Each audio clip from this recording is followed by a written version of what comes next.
Elisabeth et Gaël vont diviser un astère, un gros astère du jardin du Morvan. Vous voyez, à la bêche, elles y vont à deux, elles arrachent, c'est très facile.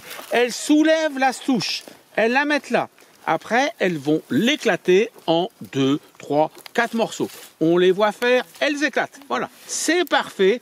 Et maintenant, ces petits éclats, on va les replanter dans le jardin. Elisabeth, est-ce que tu peux montrer un petit éclat que tu as écarté? Très joli, tu vois, c'est un petit éclat tout simple. C'est parfait. Alors, dans les trucs de jardinage, on vous dit qu'il faut faire ça en automne, on vous dit qu'il faut faire ça au printemps, c'est absolument stupide. C'est en février qu'il faut le faire, au moment où les plantes sont un petit peu engourdies et sur le point de se réveiller, et c'est là où ça va mieux le reprendre. Donc maintenant, on va les planter. Hop. Ça et ça. Voilà. Donc, Elisabeth et Najat vont planter les astères qui viennent d'être divisés. Donc on voit qu'Elisabeth coupe les vieilles branches de l'astère. Voilà.